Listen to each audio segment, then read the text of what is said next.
Ini kita dari POV nih, orang yang baru pertama kali mau masuk Kristen. Stigma orang Kristen kan gini, gue udah bawa ke gereja itu garis finish, padahal itu baru garis start. Kalau ditanya nih, mana duluan nih antara bertobat sama lahir baru? Selalu orang ngomongnya, oh bertobat dulu baru lahir baru. Enggak, asumsinya adalah kita buta secara rohani. Semisal gue baru pertama kali tahu tentang yang namanya Kristen. Tahu Kristen, diajak teman gue atau sebagainya, tiba-tiba mengalami Tuhan, gue memutuskan oke, gue mau masuk Kristen. Kalau dari POV gue sebagai orang yang baru pertama kali mau mengenal dunia kekristenan, gue mulai dari mana? Jangan gini loh, lu percaya Kristus, nggak masuk neraka. Ya nggak sekasar gue. Tugas orang Kristen cuma dua, memuridkan dan menginjili. Nah di titik begitu mengatakan, Tuhan, aku mau terima Engkau sebagai Tuhan dan Juru Selamat, itulah titik pertobatan.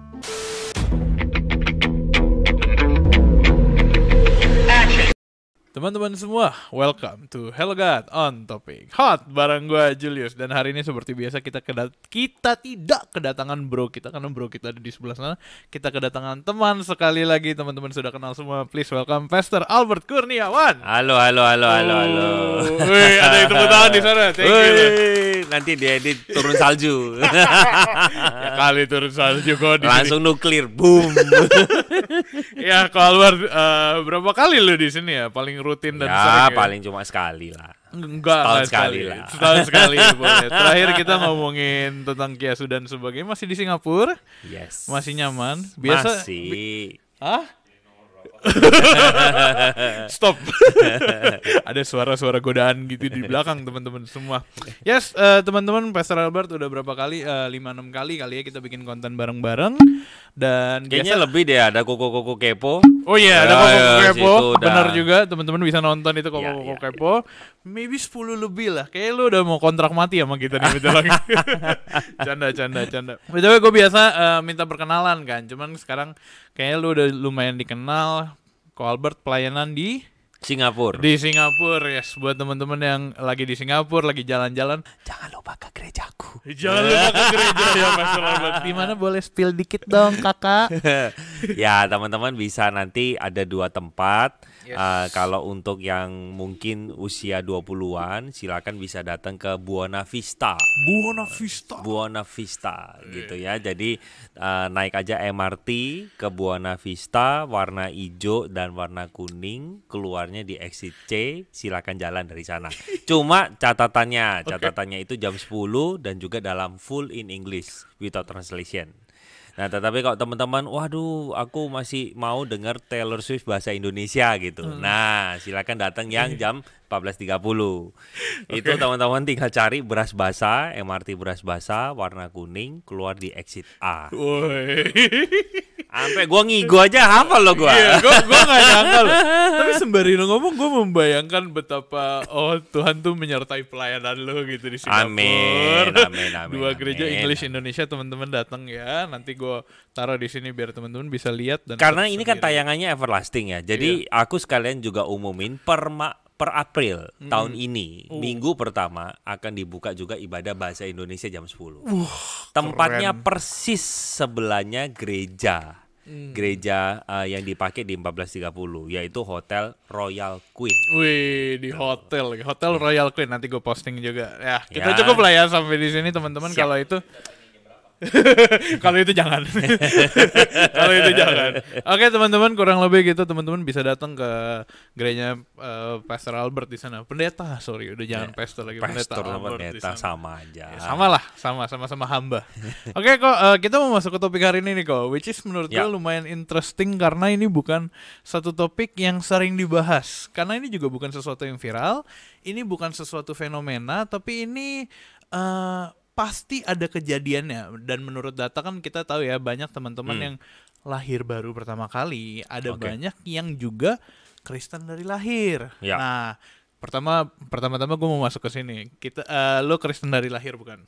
Yes, bahkan dari sejak sebelum lahir pun sudah Kristen. Mamaku melayani, terus papaku adalah seorang rohaniwan. Oh, jadi pas gitu. Lo lahir udah langsung kayak papa mama udah langsung ngajarin lah ya tentang cerita sekolah minggu, berdoa sebelum makan, berdoa sebelum tidur gitu-gitu. Ya, this interesting ya. Jadi sebenarnya mereka mengajarkan tentang ritual agama. Maksudnya berdoalah sebelum makan, hari Minggu ke gereja, that's all. Iya. Nah, terus pada waktu di sekolah minggu ya belajar lah tentu tentang cerita-cerita sekolah minggu dari Adam dan Hawa, lalu Abraham sampai kepada misalnya tentang Daud dan lain sebagainya. Nah, tetapi memang dalam perjalanan rohaniku, aku itu di tengah jalan pada waktu di usia remaja, aku baru tahu bahwa orang Kristen itu sebenarnya harus baca Alkitab. Oh, Gitu. pas Jadi sekolah agak minggu. jadi agak oh, ternyata gitu ya. Orang Kristen harus baca Alkitab ya. Nah, dari sanalah sebenarnya, jadi kalau mau dibilang perjumpaanku dengan Tuhan, tentunya itu bukan dari sejak aku titik lahir, ya, tetapi justru di usia aku remaja, aku menganggap itu menjadi sebuah perjumpaan dengan Tuhan di usia 16 tahun. Oke. Begitu. Gue tangkap sesuatu yang menarik nih. Perjumpaan sama Tuhan sama menjadi seorang Kristen itu dua hal yang berbeda. Perjumpaan dengan Tuhan dan menjadi seorang Kristen sebenarnya itu hal yang sama sih, menjadi hal yang sama. Cuma kan gini, kalau aku menjadi Kristen itu ya sebutannya, definisinya ya karena aku ibarat KTP dari sejak lahir, identitinya Kristen. Tetapi aku apakah the true Christian itu is another issue again. Oh, berarti gitu. yang beda di situ. Ya, di sana gitu. Nah, jadi gini loh, perbedaan yang paling mencolok yang kelihatan adalah pada waktu gua dari sejak lahir sampai gua belum pindah ke Surabaya waktu itu terutama lah pada waktu usia kelas 5 SD sampai kelas 1 SMP, aku itu merasa nggak seneng sekali kalau jadi anak hamba Tuhan. Hari Minggu nggak bisa nonton Doraemon, Dragon Ball nggak bisa gitu kan. Nah, jadi kenapa ya kok hari Minggu juga harus pelayanan, terus yang kau dengerin khotbah ngantuk-ngantuk, nggak enak gitu. Jadi itu it hurts me a lot. Kenapa ya Tuhan kok izinkan aku tinggal atau lahir di tengah keluarga Kristen gitu. Sampai akhirnya di Nah, umur sampai 16. akhirnya di usia aku itu 16 itu menjadi satu turning point di sana yang Tuhan kerjakan dalam hidupku, bahwa ya kamu memang nggak bisa pilih kamu mau lahir di keluarga mana. Tetapi titik di mana Tuhan mengubahku, di saat itulah segalanya udah jadi berubah, berbeda gitu. Di dalam melihat ibadah, di dalam melihat pelayanan, di dalam melihat kerohanian, in everything gitu. Kok berarti gue bisa bilang gini nggak ke lu, kalau lu baru pertama kali benar-benar menjadi seorang Kristen itu di umur 16 tahun. Yes, exactly. Ibaratnya lu lahir baru. Itu lahir baru bukan hitungannya? Enggak, aku gini ya. Kalau kita mau dikotomikan antara lahir baru dan pertobatan, lahir baru itu pasti terjadi dulu daripada pertobatan. Nah, ini aku juga sekalian untuk clarify untuk teman-teman yang nonton video ini. Kalau ditanya nih, mana duluan nih antara bertobat sama lahir baru? Selalu orang ngomongnya, oh ya bertobat dulu baru lahir baru. Enggak. Kita itu lahir baru dulu baru bertobat. Asumsinya adalah kita buta secara rohani. Jadi kalau Roh Kudus nggak bekerja di dalam hatimu untuk mencelikan dirimu, kamu nggak akan pernah bisa lihat terang Kristus. Gitu. Roh Kudus ini yang bertugas mencelikan orang akan dosa. Ya, sehingga ketika mencelikan, nah proses mencelikan itu yang dikerjakan dalam waktu yang tidak bisa diketahui awalnya kapan dan akhirnya kapan. Nah, itulah proses namanya lahir baru. Nah, di titik begitu mengatakan, Tuhan, aku mau terima Engkau sebagai Tuhan dan Juru Selamat, itulah titik pertobatan. Nice. Gitu. Nah, lu tadi udah cerita panjang, gue yakin cerita tiap orang kan beda-beda. Nah, kita mau masuk nih ke pembahasan kita hari ini nih. Semisal gue baru pertama kali tahu tentang yang namanya Kristen. Gue orang yang pertama kali tahu Kristen, diajak teman gue atau sebagainya, tiba-tiba mengalami Tuhan, gue memutuskan, oke, gue mau masuk Kristen gitu. Dan itu kan sebuah cerita yang menurut kita orang-orang Kristen tuh sebuah cerita yang kayak, wow, Tuhan menyelamatkan lu, Tuhan sayang sama lu, masuk ke Kristen untuk percaya hidup untuk Tuhan gitu. Nah, setelah itu dari perspektif dia orang yang lahir baru, what's next? Nah, gini dulu, sebelum mungkin ditanya what's next, kita itu tanya dulu, dia ini sebelum Kristen ini dia apa? Itu dulu titik awalnya. Karena menurut aku itu penting sekali. Karena kalau misalnya dia titik berangkatnya, misalnya ateis, ini startnya akan berbeda dengan dia punya agama.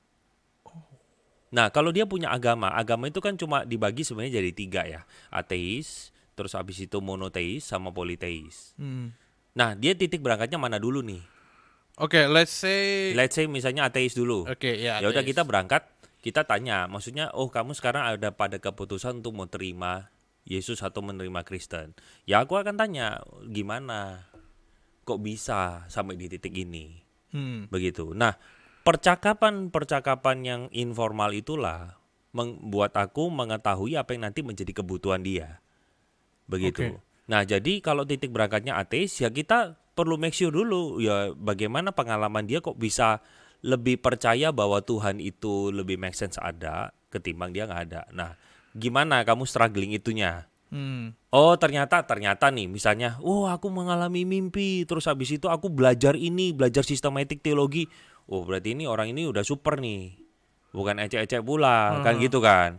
Nah berarti ya udah nanti aku sarankannya adalah ikutin hal-hal ini misalnya gitu. Tetapi kalau memang dia benar-benar gini, aku ateis, baru mengalami mimpi ketemu Yesus. Haleluya. Itu keren banget sih. Gue belum pernah ketemu tuh.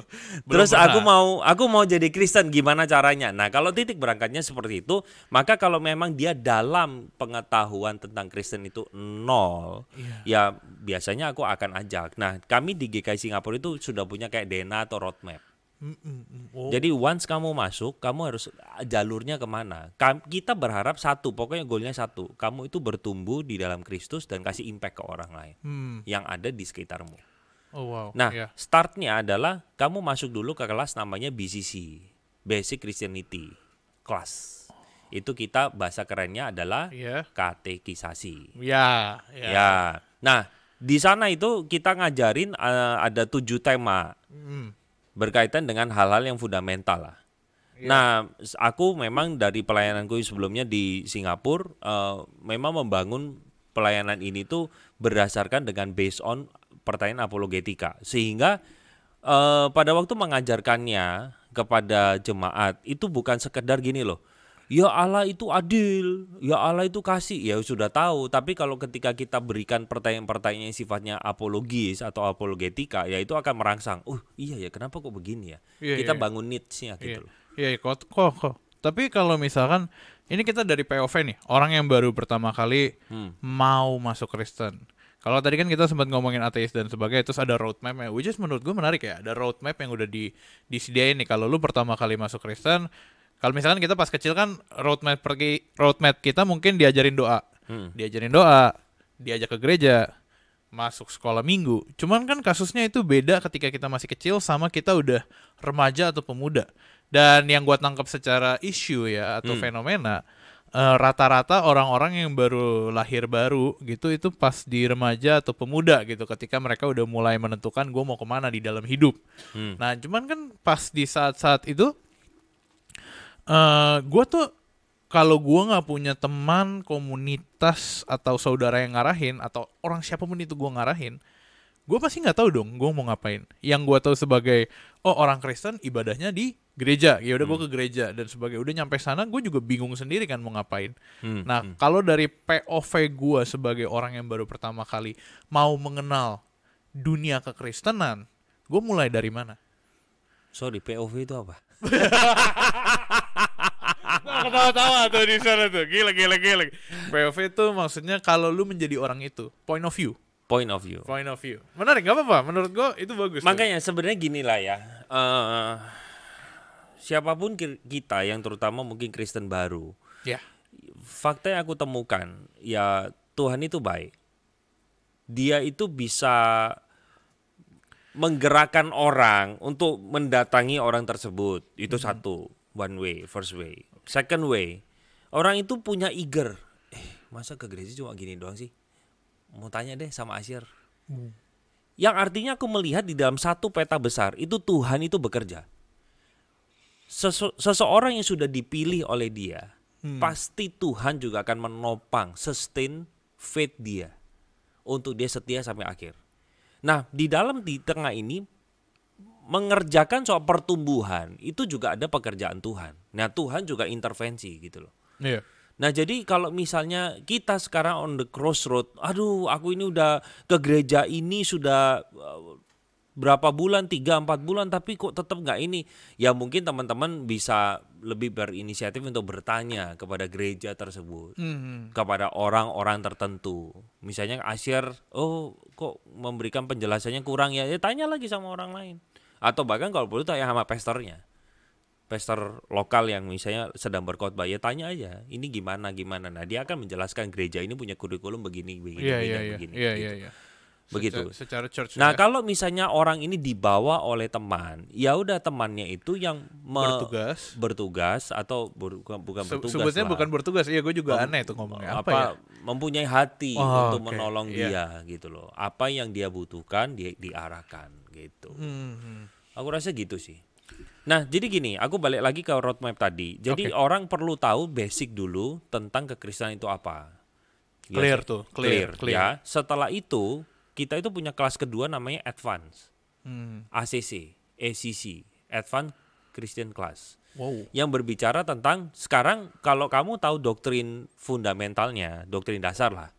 Nah sekarang kamu perlu tahu doa itu apa, persembahan itu apa, gitu loh, ibadah itu apa artinya karakter kasih itu apa, gitu loh. Nah kita hadirkan itu supaya menolong. Nah, ketika dia sudah ikutin dua ini, dia sudah memenuhi syarat untuk kamu kalau mau pelayanan kamu harus ikutin dua ini. Bisa terlibat di dalam pelayanan gerejawi. Yang berharap lewat itu juga kita mau masukin dia dalam kelompok, supaya kamu juga bertumbuh di dalam kelompok. Iya. Gitu. Ini salah satu inilah ya, apa sih sebutannya, kayak tindakan action kita dari satu gereja, which is tadi gereja lu gitu. Ya. Dan gue yakin banyak gereja di Indonesia bahkan dunia tuh punya roadmapnya masing-masing, tapi intinya sama lah ya, basic Christian class duluan, baru lanjut, tapi intinya fokus dalam pertumbuhan. Nah cuman sekarang gue mau masuk ke yang sisi lain kok. Kalau gue sebagai teman, yang tadi kan kita sempat bahas ya, teman yang punya hati membawa temannya pergi, lu udah bawa ke gereja, lu tinggalin gak? Harusnya nggak boleh. Nah stigma orang Kristen kan gini, gue udah bawa ke gereja itu garis finish, padahal itu baru garis start. Iya, karena gue juga mikir gitu, lu kan punya temen nih, tiba-tiba temen lu punya ketertarikan ke dalam kekristenan, lu bilang ayo masuk ke gereja gue, yuk datang ke gereja dan sebagainya, terus tiba-tiba dia udah mulai tertarik dan sebagainya gitu. Cuman akhirnya lu melihat dia mulai belajar sendiri, mulai tumbuh sendiri, akhirnya lu ya udah, tugas gue udah selesai nih gitu. Nah gini sih, menurut aku perlu digali ya informasinya. Misalnya gini, dia Kristen baru ya, dia waktu datang ke gereja, tertarik ya, menarik. Tanya dulu, ya apa kesanmu setelah ibadah tadi? Ada 2 respon. Wah sangat tertarik dan haleluya, puji Tuhan, saya menyala. Dan yang satu, gue gak ngerti apa-apa. Nah lu perlu untuk trace dulu, gak ngerti apa-apa itu apa. Oke, lu tadi kan juga ikut ibadah di sana. Tadi waktu lu pujian ini, how do you feel? Seru. Aku nggak. Drumnya keren. Gereja ini punya drum gitu. Oke. Terus bagaimana kamu waktu nyanyi itu ada satu perasaan tertentu nggak? Iya. Nah nanti dari lagu ini pindah ke lagu ini, terus ke firman Tuhannya. Firman Tuhannya lu ngerti nggak? Ya berarti orang Kristen gini. Nah kita gali. Dari sana kita akan tahu cara dia nangkap gimana. Nah nanti next weeknya janjian lagi, ketemu lagi, ibadah lagi. Lihat. Jadi kita menilai dia sudah siap dilepas atau tidak, lihat dari cara dia nangkep. Nah kalau dia udah, orang ini udah cukup mandiri lah untuk bisa berpikir dan mencerna apa yang diajarkan. Nah baru kalau memang dia Kristen baru diarahkan untuk masuk ke dalam sistem. Jadi kayaknya, karena kalau bicara ibadah hari Minggu untuk membangun kayak rangka-rangka dalam kerohanian seseorang ya agak sulit, bangunnya lama gitu loh. Tapi ketika lu ikut kelas misalnya Basic Christianity atau kelas mungkin menjadi murid Kristus atau apapun itu, ya ketika kamu ikut itu ya gereja ini sudah punya sistem untuk membangun atau menolong kamu bisa miliki dasar yang kuat gitu loh. Iya, gue tarik ke fenomena lain nih kok. Kita kan ngomong pertumbuhan, kita tadi ada ngomong sempat Kristen dari lahir, dan juga teman-teman yang baru mengenal dunia kekristenan di usia remaja pemuda gitu. Ada sebuah pembicaraan atau fenomena di dunia ramai. Ini teman-teman juga mungkin ada yang tahu, ada yang nggak tahu. Kalau orang-orang yang baru percaya Tuhan di umur dia di pertengahan umur sama orang-orang yang udah percaya Tuhan dari lahir itu punya value iman yang beda gitu. Dan masalahnya condongnya adalah orang-orang yang udah menjadi Kristen di tengah-tengah umur mereka punya value yang lebih Kristen dibandingkan mereka yang Kristen dari lahir. Bagi aku sih nggak ada no issue ya. Kamu mau Kristen dari lahir atau kamu mau Kristen dari tengah-tengah, ya kita by the way kita nggak bisa milih kan. Kita mau lahir dari keluarga manapun kita nggak bisa milih. Kita mau lahir di keluarga Kristen, masa kita bisa Tuhan ganti dong. Gue mau di keluarga Thanos gitu. Keluarga Thanos. Misalnya gitu. Ya udah, ya nggak bisa, lu nggak bisa pilih. Tapi kalau Tuhan memang pilih seseorang, sesimpel ya dia akan percaya pada Tuhan Yesus, gitu loh. Tapi apa nggak berarti mendingan lu mulai percaya Tuhan di umur lo yang udah nggak dari kecil gitu, yang udah lu jadi remaja. Tapi kan by the way, ketika lu percaya pada Tuhan Yesus itu kan bukan pekerjaan manusia, benar nggak sih? Wah, ini bukan pekerjaan manusia. Susah nih gue jawabnya nih. Iya. Karena gini loh. Siapa sih yang pernah berpikir bahwa aku itu bercita-cita menjadi orang Kristen? Kayaknya nggak ada deh. Masuk. Karena semua itu adalah pekerjaan Tuhan, termasuk orang Kristen dari kecil. Aku adalah anak hamba Tuhan. Buku-bukuku, buku-buku rohani semua. Cuma memang nggak pernah baca. Oh bagus. Firman Tuhan tahu aku, gitu loh. Maksudnya cerita-cerita PB di luar surat-surat ya, karena itu kan cerita sekolah minggu. Petrus menangkap ikan, Yesus memberikan makan 5.000 orang, 5 roti 2 ikan. Dia tahu semua, tahu. Tapi nggak mengubah hidupku. Wow, itu menarik tuh. Nah sehingga gini loh, kalau Tuhan memilih seseorang, ya dia dengan caranya yang ajaib, dia akan membawa orang itu pada tracknya. Dan kita nggak bisa milih. Tuhan aku mau bertobatnya usia 7, memang lu bisa? Nggak bisa, lu nggak bisa nyeting. Once lu misalnya setting nih, aku mau usia 7, sebenarnya itu pun juga pekerjaan Tuhan. Dari tadi pala gue berputar di satu pertanyaan. Kalau gitu buat apa jadi Kristen? Kalau gitu buat apa jadi Kristen? Loh, Kristen ini kan adalah satu privilege yang Tuhan berikan menjadi anaknya. Gini loh, Jul, semua manusia buta. Iya. Nggak bisa lihat. Dia nggak sadar bahwa dirinya lagi kehausan. Roh Kudus bukakan matamu. Terus dirimu wah iya ya, aku berdosa. Aku gak bisa lawan dosa. Aku gak bisa hidup kayak begini terus. Gimana ya? Ibarat jiwa lu kehausan terus aku hadirkan minuman. Iya. Yang lu lakukan apa? Minum. Oh itu masuk akal banget tuh ya. Ya udah. Once lu minum, you're Christian. You're Christian. Nah, kalau kita baca di Yohanes 3, bagaimana peristiwa pertobatan dari Nikodemus. Yesus bilang, roh bekerja itu, angin bertiup kemana itu gak ada yang tahu. Dia dari mana angin dan terbang kemana gak tahu. Ya itulah kerja roh. Gitu. Dari tadi gue takut nih sebenarnya, gue takut nyinggung ke arah predestinasi dan free will gitu. Berarti Kristen tuh kita milih atau dipilih gitu kan. Dari tadi gue gak mau ngomong. Nah, kita itu kita dipilih. Loh, tapi kan di kacamata kita, aku memilih Yesus kok. Tapi kita jangan lupa pada waktu saya memilih Yesus, di sanalah peranan besar daripada Roh Kudus itu gede sekali. Dirimu bisa pilih Yesus karena Roh Kudus yang bekerja untuk mencelikan matamu. Sebenarnya makanya Tuhan Yesus kan bilang dalam Yohanes 15 ayat 16, bukan kamu yang pilih aku, tapi aku yang pilih kamu. Nah konteksnya kepada para murid kan gini, lu Tuhan pilih aku kan kalau gak jawab iya aku gak pergi. Iya. Iya kan? Iya. Nah tetapi para murid dari sisi, kalau kita melihatnya pada waktu para murid menjawab iya, itu pun sebenarnya adalah pekerjaan dari Tuhan. Karena tanpa Allah bekerja, manusia tidak mungkin celik matanya. Aku ulangi, tanpa Allah bekerja, manusia tidak mungkin celik matanya. Sebab kalau manusia bisa celik, ya gak usah Roh Kudus.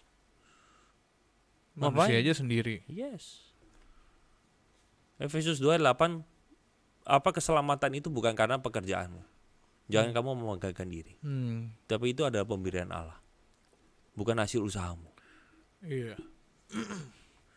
Jadi pada waktu Tuhan memilih kita sebelum dunia dijadikan, ya Tuhan akan berproses pada diri orang itu.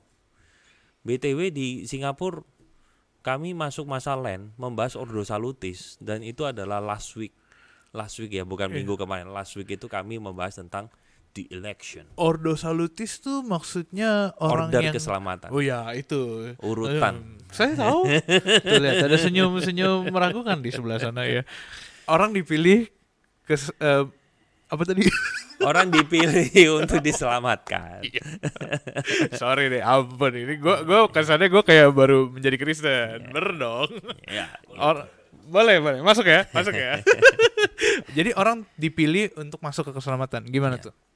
Ya Tuhan punya ini pilihan. Maksudnya kan gini. Ya kemungkinannya kan Tuhan pilih semua, Tuhan itu pilih sebagian, atau Tuhan tidak pilih sama sekali. Ya. Kalau Tuhan pilih semua, sebenarnya kita harus melihatnya bahwa manusia itu kayak dipaksa oleh Tuhan untuk pada akhirnya menerima Dia.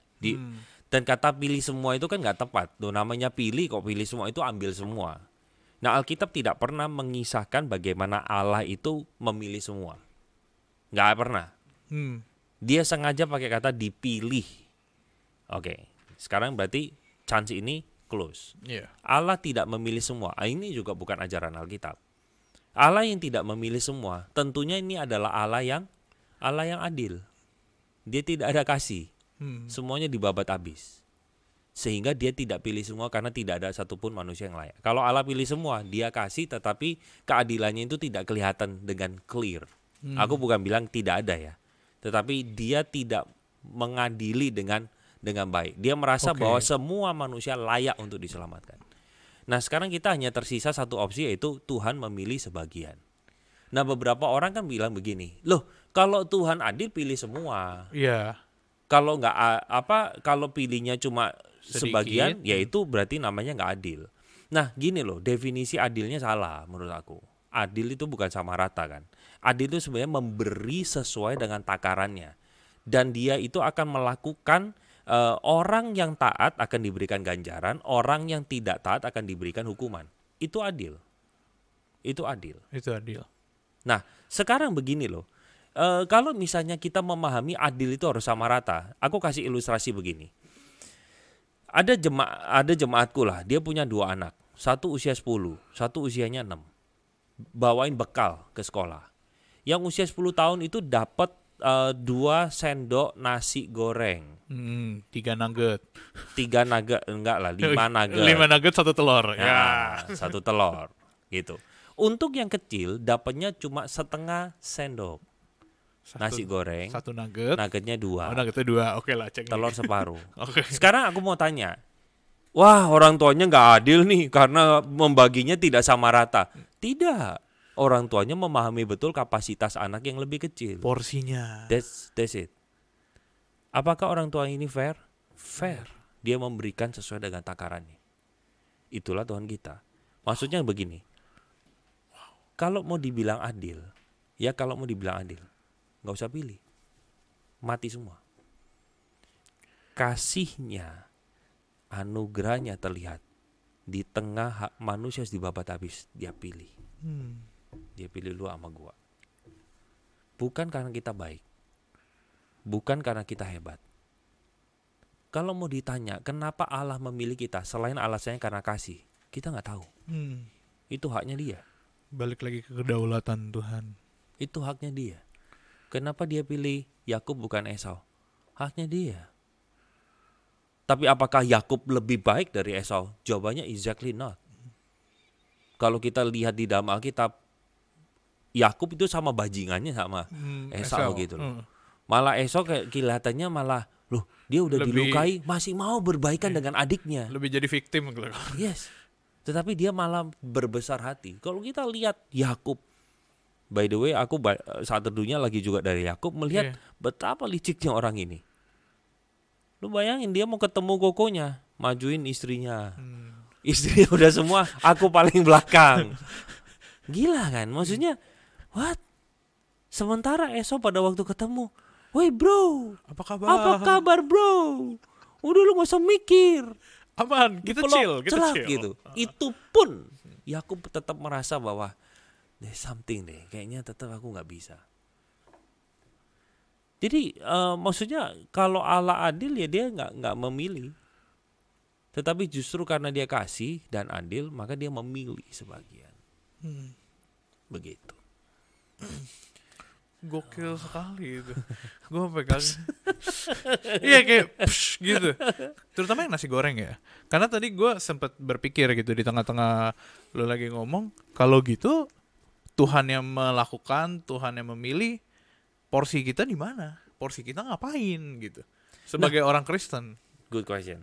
Porsi kita adalah bagian di mana gini loh. Tuhan sudah kasih anugerah kepada kita. Dia rindu untuk kita itu dengan free will kita itu mengasihi dia. Jadi berbicara soal ketaatan, Tuhan itu tidak memberikan sebuah paksaan. Oke.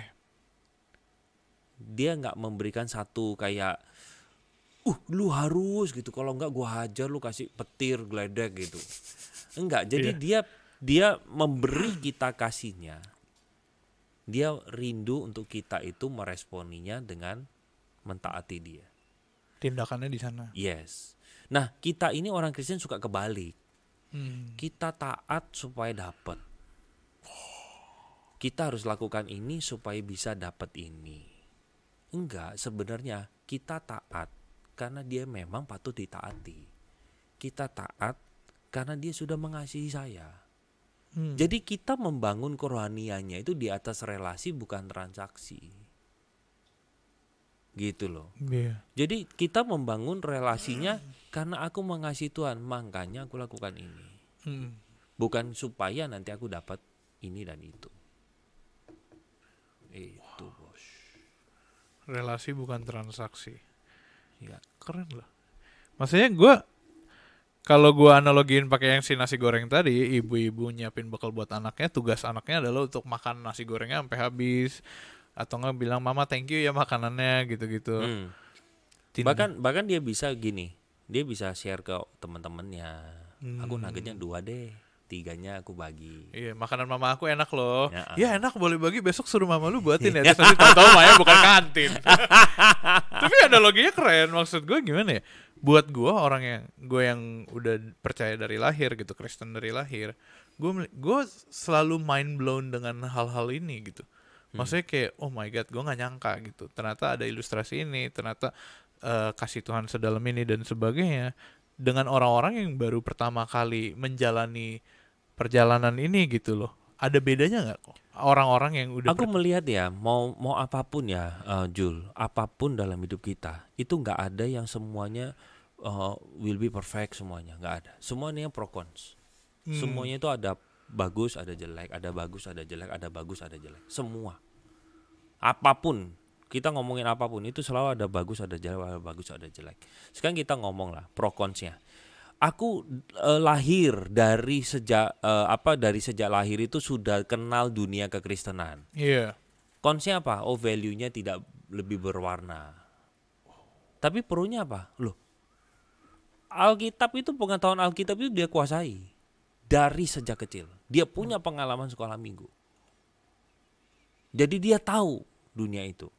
Loh, pro, kalau orang punya pro begini, baiknya apa? Misalnya dia jadi hamba Tuhan. Dia tahu lebih banyak, oh melayani anak begini-gini dan lain sebagainya.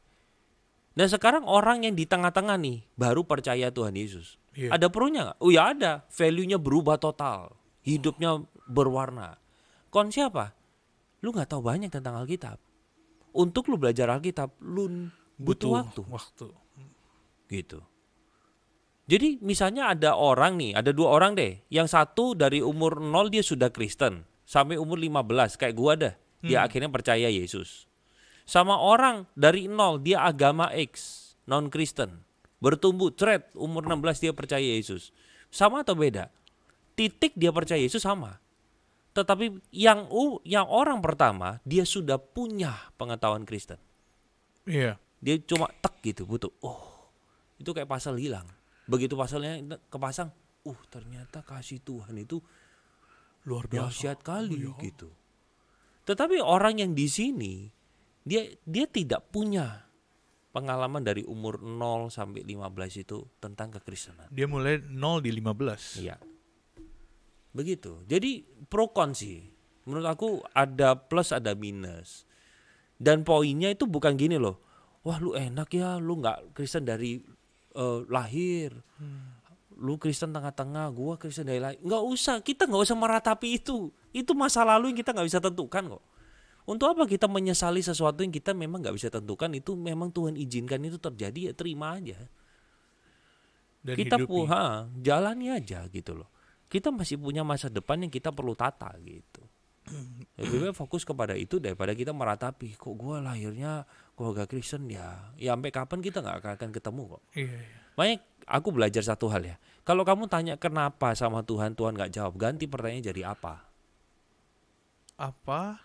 Ya apa? Tuhan kenapa ya aku lahir di keluarga Kristen? Tuhan kenapa ya kok Tuhan kasih aku begini? Tuhan kenapa ya kok aku nggak lahirnya itu dari keluarga kaya? Lu kalau tanya kenapa nggak akan ketemu jawabannya. Tapi lu ganti pertanyaannya jadi apa? Tuhan apa sih yang Tuhan mau aku pelajari kalau aku lahir dari keluarga Kristen?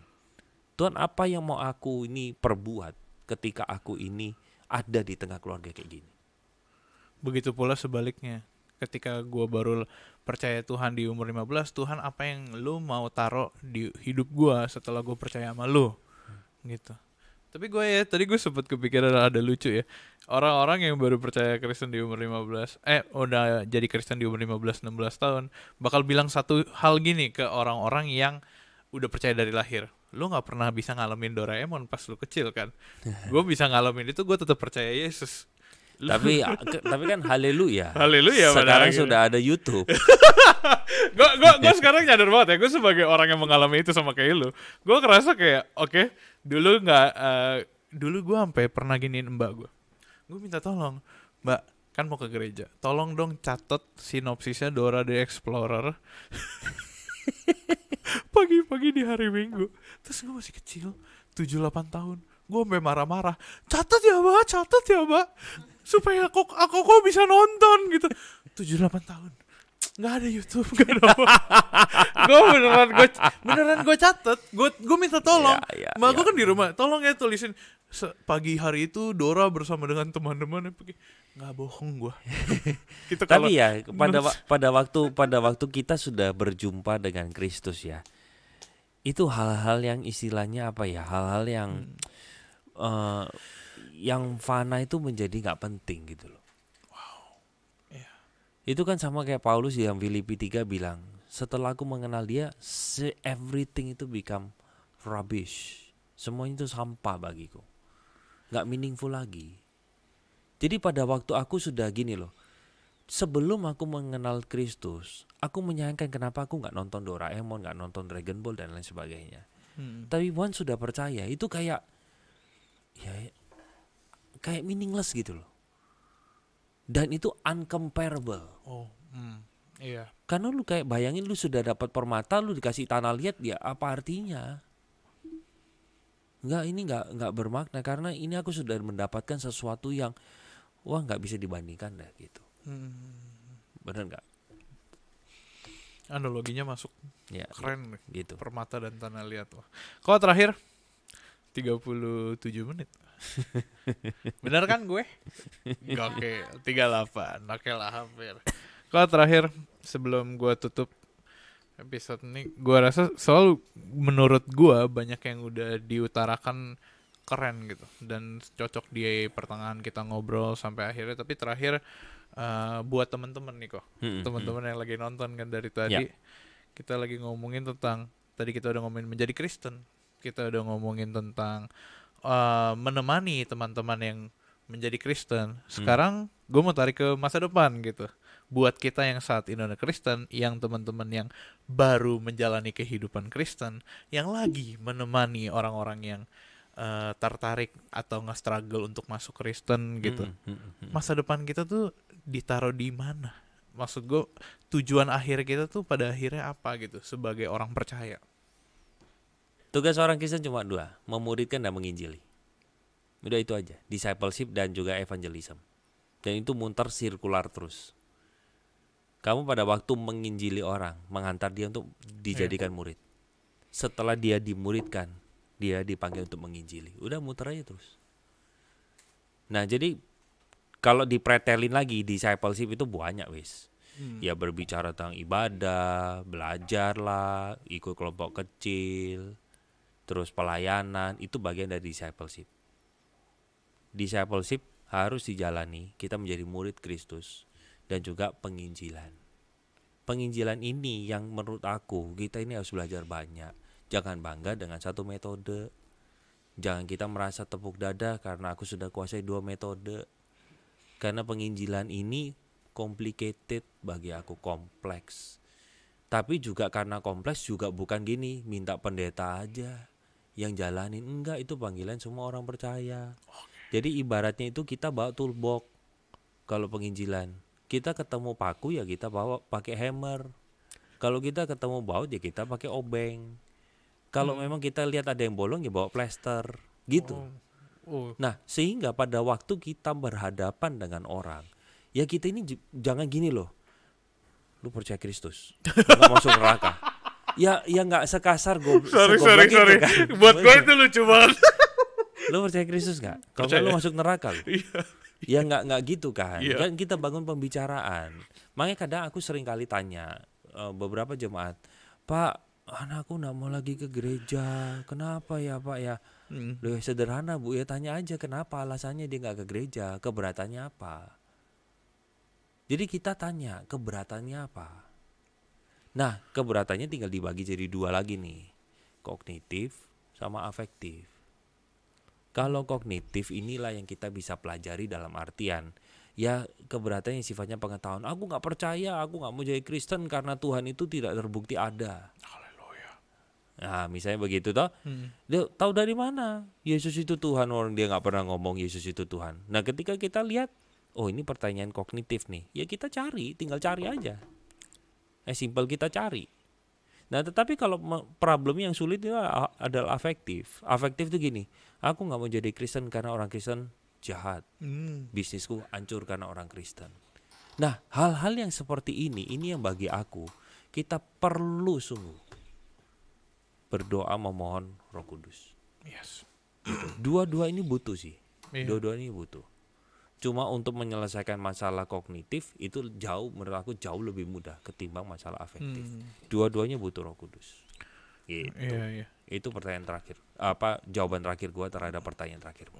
Keren. Jawaban menurut gue itu satu hal yang bahkan gue juga pas gue dengar jawaban tujuannya 2 dan muter di situ, memuridkan dan menginjili, itu panggilan kita sebagai orang-orang percaya untuk hidup. Arahnya adalah bertumbuh gitu kayaknya kok. Wow, keren. Thank you loh kok. Gue rasa teman-teman yang bakal nonton episode hari ini juga percaya gitu dan sadar kalau ya tujuan kita balik lagi di sini, kita sebagai orang percaya diselamatkan oleh iman, percaya sama Tuhan dan nggak berhenti di percaya sampai sana, tapi kita juga menghidupi apa yang kita percaya di kehidupan kita gitu, apapun status kita dan kerjaan kita. Wah, keren. Aku sering kali kalau aku kasih doa berkat itu selalu gini. Apa? Mari kita hidup bagi Tuhan dengan cara hidup di dalam Tuhan dan hidup karena Tuhan. Wow. Mari kita hidup bagi Tuhan dengan cara hidup di dalam Tuhan dan hidup karena Tuhan. Wow. Keren banget. Dirimu lakukan itu 2. Hidup di dalam Tuhan itu hidup dalam firman. Hidup karena Tuhan, kamu sadar kamu hari ini itu ada karena siapa. Maka kamu akan hidup bagi Tuhan.